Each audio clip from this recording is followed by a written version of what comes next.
continue our efforts to help you become an informed voter as we meet the candidates here on Great Day. This morning, we're joined by Marcelino Valdez. Now, he's running for the District 7 seat on the Fresno City Council. That seat is currently held by Henry T. Perea, who is terming out. Marcelino, thank you very much for joining us today. Well, thank you for having me. You talk about one of the first things you'd like to do if you were elected to this position is get jobs, job creation. Right. How would you do that? Well, I mean, one thing that we have to, I guess, be clear upon is that the City Council doesn't create the jobs, but we can create the environment where businesses can flourish and therefore create the jobs. So how would you try to help the city flourish so that those jobs could be created then? Well, I think we can start with basics as a business owner. For lack of better terms, when it comes to Granite Park, when it comes to financing for renovations on the Met, what would you say, or first of all, let me ask you, what would you have done differently? You know, I think anyone who knows me knows how analytical I am. So, and in the past 10 years, I've been running different businesses. And, you know, a lot of people come up to you with different ideas and ways on how to improve or increase sales. And I've always taken a look and given my due diligence to any project that's been proposed. And I think that's what we need to do. We need to apply those same principles that are used in the business world at the City Council. You said you've run a couple of different businesses. What have you done? Well, currently I have my own investment and insurance practice with Jr.flv. But before that, I was a branch manager with Bank of America. And before that, I was also the area operations director for a local company here. And, you know, we always had proposals come up to us on ways to improve sales or increase sales. And we have to take a look at them. But we also want to make sure we're not overcommitting ourselves. And I'll use that same way of thinking at the City Council. When ideas come up, I know a lot of people, we're desperate for jobs, but we shouldn't be compromising the type of investigation that I guess we should go into to determine if these projects are viable. Well, your district doesn't border downtown Fresno, but downtown, I think, doesn't belong just to the person that has that district, but to all of us, right. All the members of the council. Do you have any suggestions or ideas on how to revitalize downtown Fresno? You know, I think the mayor's on the right track. She's doing a really good job of bringing attention. I think on Facebook I saw that they're having some sort of a motorcycle thing going on this weekend right before the games. I think those things are going to attract attention, but more importantly, I think we really need to invest in the infrastructure downtown.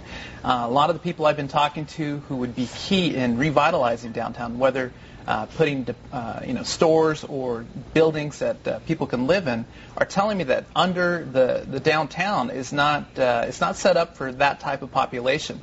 We need to invest in the infrastructure, which would be the water and sewage, to get that type of density that the mayor's proposing. Now, jobs is an issue that's going to affect the entire city, but what would you say are the most pressing issues that you're hearing from in constituents in the district that you would be representing? Jobs is the main thing. Yesterday, while walking the precincts, I was approached by a man who gave me an earful. He had just got laid off from the city, and I didn't know what to tell him. All I could tell him was, and I don't make promises I can't keep. And so the only thing I told him is that I would work hard as a business owner to really make it easy for other businesses to relocate to Fresno. It's really tough to tell someone when they just got laid off what you're going to do because they're tired of hearing that. They want to know that you do care. And that's the message I am giving people. They don't want to know how much you know until they know how much you care.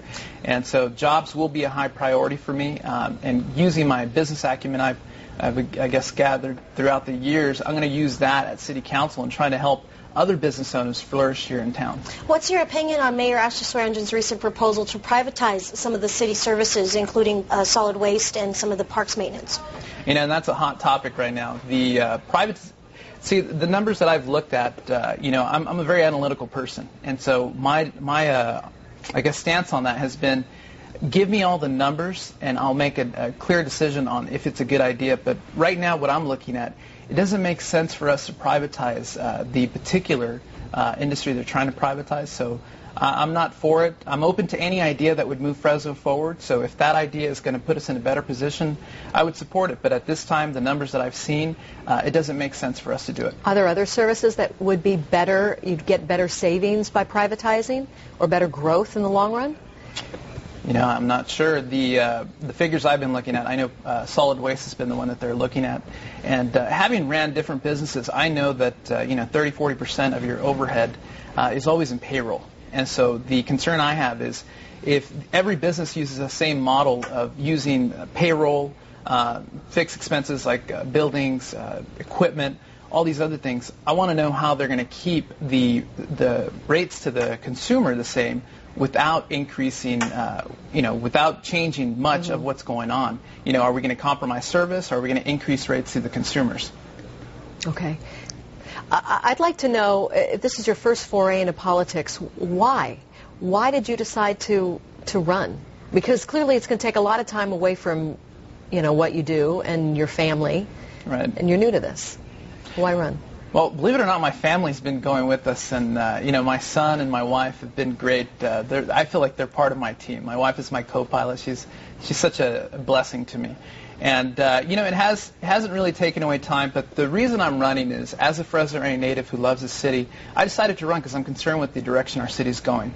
Right now with the high unemployment, rising crime rates, and the budget deficits, I think we need leaders who have a proven track record of steering organizations through these tough economic times. And I know the city's not a business, but I think you can run it like a business.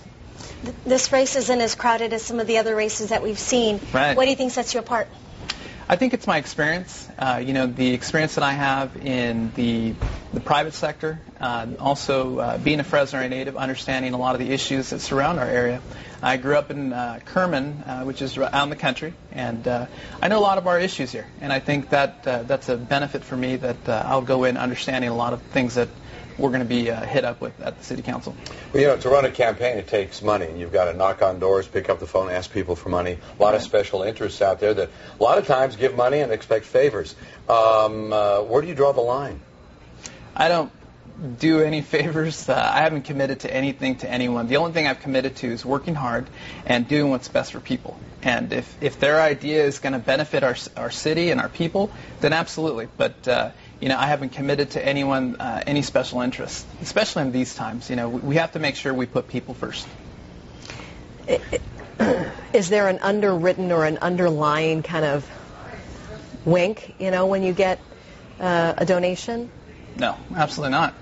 I think if you set that expectation early on, that here's what you believe in, here's your value system, and here's how you'll make your decisions, people respect that. And you have to be clear, and I have been clear in every interview I've gone into that, I'm going to do what's best for people, not any special interest. And, there might be special interests who have good ideas, and as long as it's going to benefit our city as a whole, then, come to me with that idea. Okay. Yeah. I can't think of another question. Okay. Well, thank you very much for your time today. Thank you for having me. We really appreciate it. A reminder, the statewide primary election is Tuesday, June 8th. You have until May 24th to register to vote in the primary. KMPH.com is a great resource for political news. There you'll find the latest headlines, biographies on the candidates, and links to their websites. Click on KMPH Politics in the news drop-down menu. You can also learn more about the candidates by tuning into California Vote 2010. The show is hosted by KMPH News anchor Monty Torres and is devoted to your statewide political coverage. And that show airs on our sister station, K-Free CW 59, Monday through Friday at 10 o'clock at night. And then right here on your station, KMPH Fox 26 at midnight. There is also a link to California Vote 2010 page on our website, KMPH.com.